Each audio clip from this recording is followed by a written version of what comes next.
Ladies and gentlemen, boys and girls, ModzvilleUSA, back with another video. Today, we are going to be hacking into the mainframe of this Wii Mini. Very sleek console that's, borderline useless compared to other Wii Minis, but we're going to be doing a whole lot of things to address that. This will be a multi-part video. Part 1, I'm going to be hacking this bad boy with the Rp2040. Let's get into it.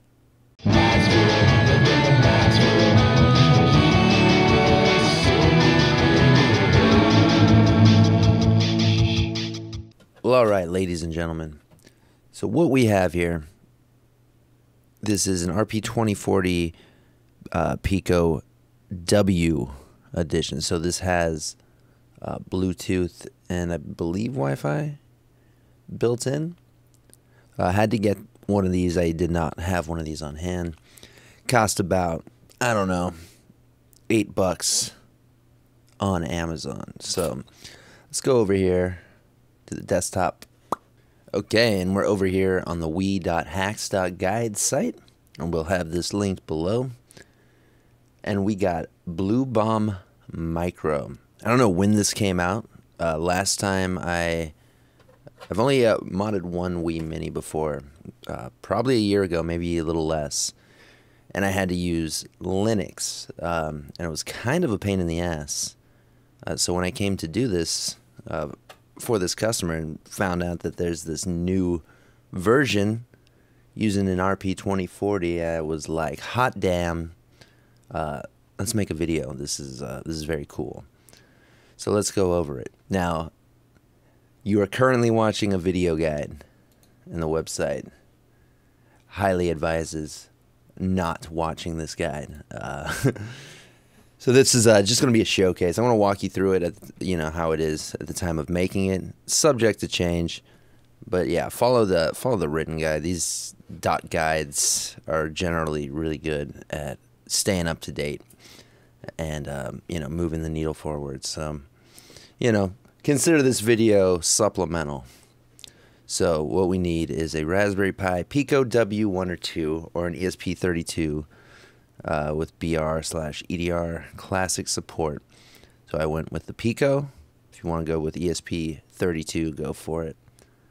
And we need a USB flash drive formatted FAT32. Easy. The HackMe installer. So go ahead, click this. Boom. Click the HackMe installer. And I already have it here. Create a folder for the files we're getting. You should probably do the same. Alright, so we're going to copy boot.l from the HackMe installer.zip to the root of the flash drive. Alright, let me set up a flash drive. Alright, so all my flash drives are FAT32. Actually, no, this one isn't. It says like Windows or something on it. Okay, so we'll go over FAT32. I use GUI format. GUI format. I'll link it below. Okay, and it's in a weird kind of thing because this is some kind of boot disk that I have set up on it. Maybe it's for my Steam Deck, I forget. So it's showing up as 16 gigs. I don't know if that's correct.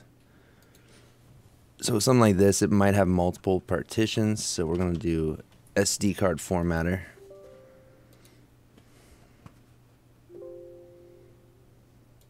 No, thank you. So I'm going to quick format here.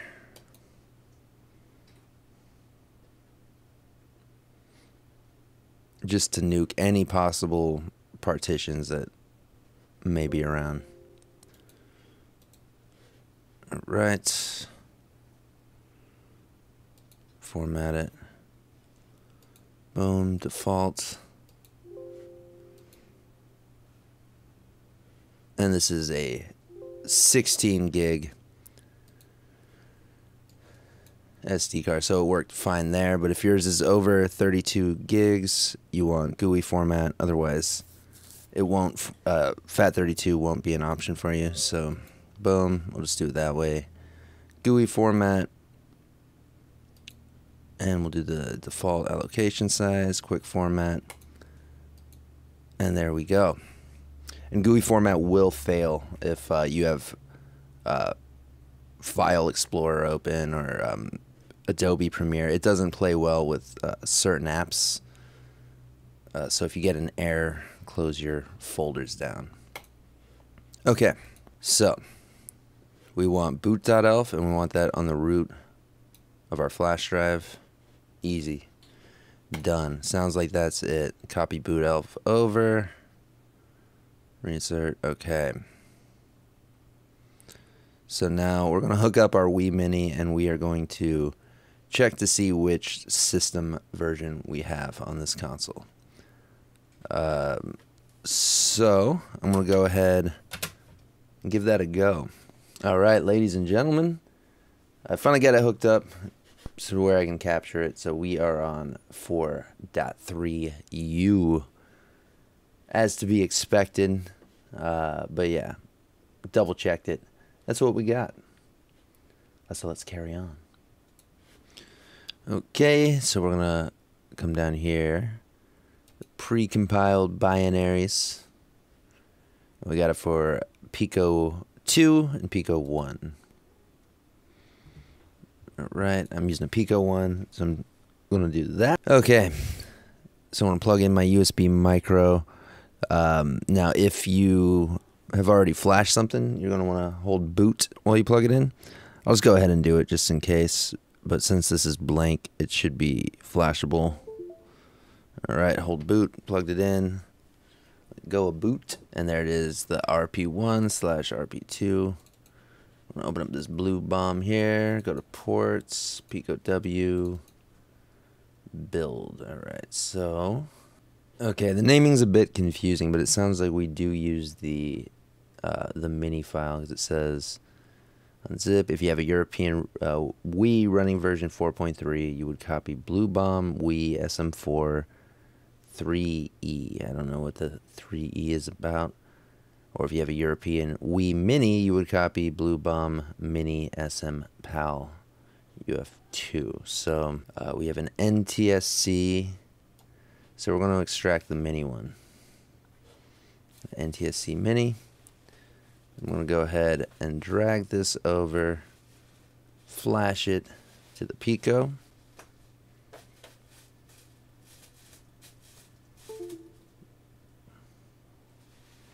Alright, and it says a green light should be flashing, and would you look at that, green light flashing. Very cool. Alright, now it says to unplug it. And now we perform the exploit. So it says to unplug it, then it says we're going to end up plugging it back in anyway. I don't know how close it needs to be to the console. It says plug it into your PC, but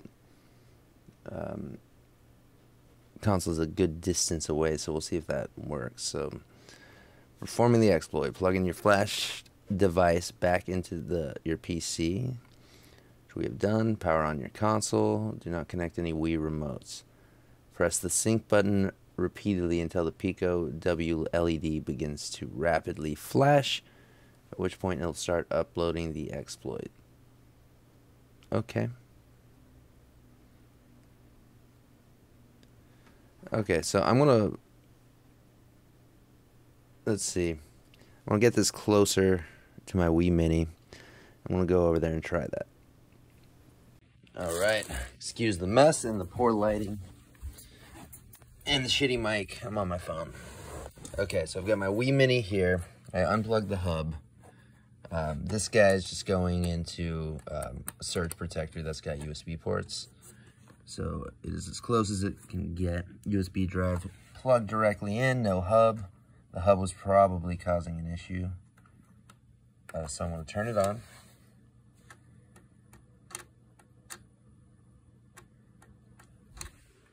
As you can see, we got it up there. So now I'm just going to start spamming sync button here.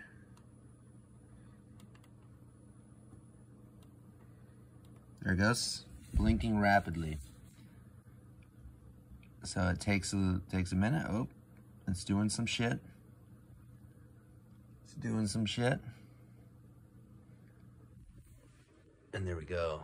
So I'll cut back over on the computer.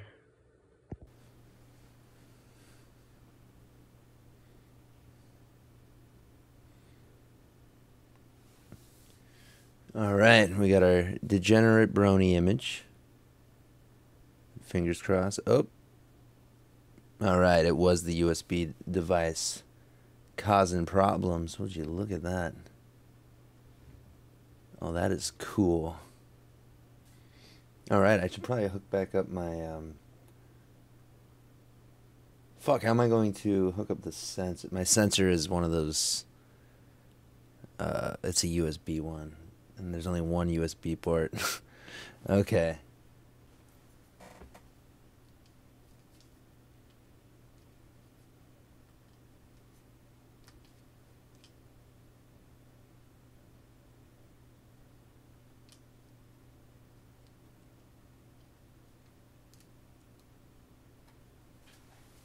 Okay, sick. So we installed the Homebrew channel. Okay, so following the guide over here. So at the bottom here, we got if using a Wii, continue here. If using a Wii Mini. So I'm assuming boot me is not an option. I'm assuming we would brick. It's not telling us to install it, so I'm not gonna take the chance. So we installed the Homebrew channel. Very good. Doesn't say to install boot me. So I'm gonna exit. So now on to installing Priiloader. Okay, so this next step is all Priiloader setup. So we're gonna get this guy here and the load Priiloader. So I'm gonna download. Ah, there it is. Okay, load Priiloader and then Priiloader installer. Cool. All right. Okay, so we're going to drag this apps folder over to our SD. And for the load Priiloader, we're going to do the same thing. So for the Wii Mini, the only way to get in here, like typically you hit reset on boot on a normal Wii, that'll get you in it. But we don't have that option, so the only alternative is plugging in a keyboard and hitting escape, or we can get to the Homebrew channel and load it that way. If it's like a brick, where you're gonna need to get your hands on a keyboard if you can't boot up to the main dash, but we should be good. So we're going to switch back over and plug my USB drive back in.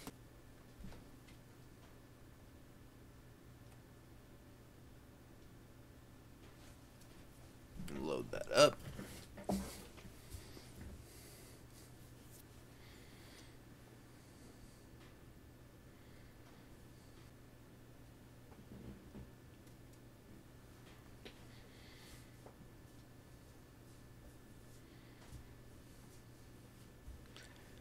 Okay, press A to load back to loader.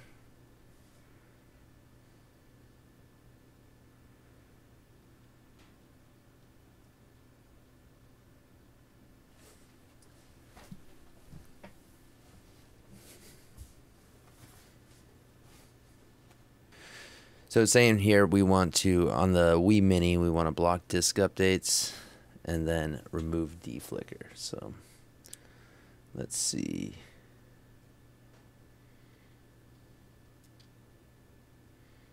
Boom, block disk updates and remove deflicker.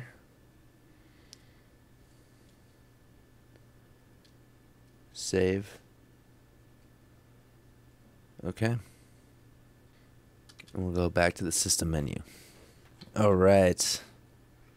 So outside of a NAND backup, this is pretty much, it seems to be the end of the line here. So what we got to do, D2XL cIOS installer. Boom. All right, so we're going to power off, insert USB, create an apps folder, copy this over, Homebrew channel, so we're going to launch this, set these parameters.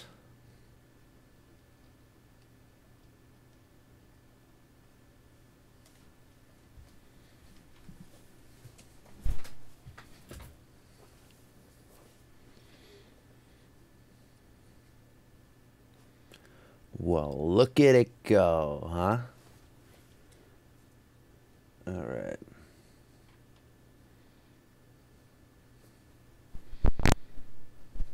Any button. Where's the any button? All right, I want to set these to what it is in the description. So, yep, beta 2, 57, 249. So I just went to the right once. A to install. Okay. Wrong TMD version. Okay, so let's switch back over. So if the install fails with a TMD version mismatch error, press left or right over the cIOS base option until the version number is different than the one you tried before. The number 57 will not change. Okay, so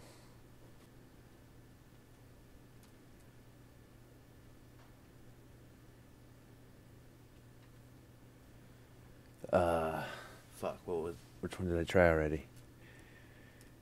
Alright, I want to try this one. Let's give it a go. There it is. Okay.